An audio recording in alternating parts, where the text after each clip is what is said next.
Dans cette vidéo, je vous propose de voir deux nouvelles balises, la balise div et la balise span. Ce sont deux balises qui permettent de définir des blocs et qui n'ont pas de signification particulière si ce n'est définir des espaces. Vous allez voir également la différence entre ces deux balises. Il y a une balise qui est de type bloc, la balise div, et la balise span qui est une balise inline. Nous allons voir ces deux différences.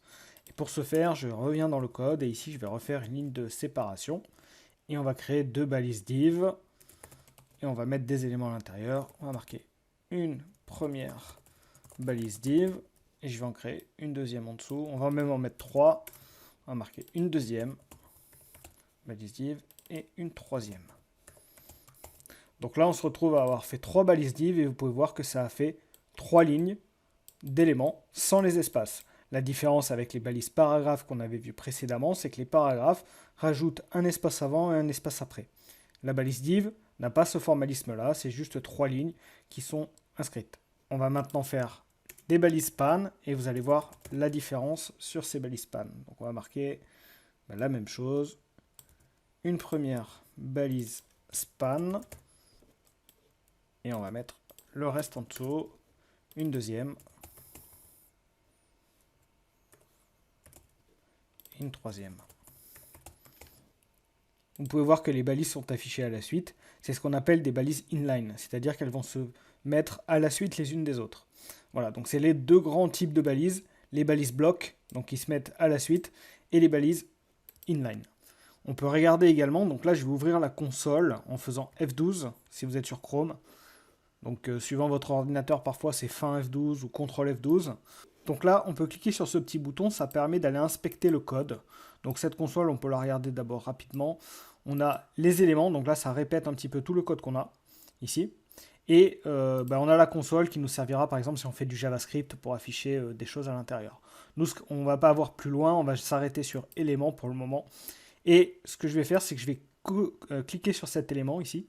Et je vais venir survoler mes balises. Et on va voir la grande différence entre les deux. Donc vous pouvez voir que les balises div ici, on a l'espace bleu qui apparaît. Et cet espace bleu montre que la balise prend tout l'espace disponible sur les lignes.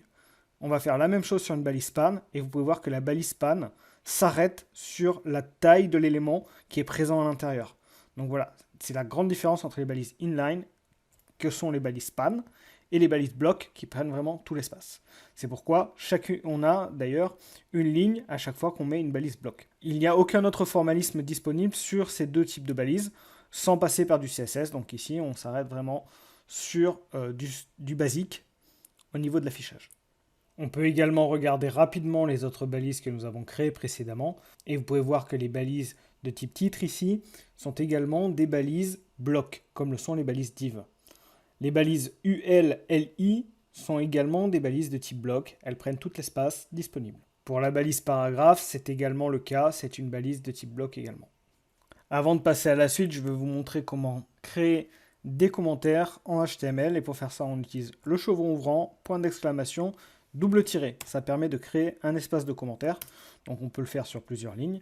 Et ici, on peut écrire un commentaire pour expliquer la section suivante, par exemple.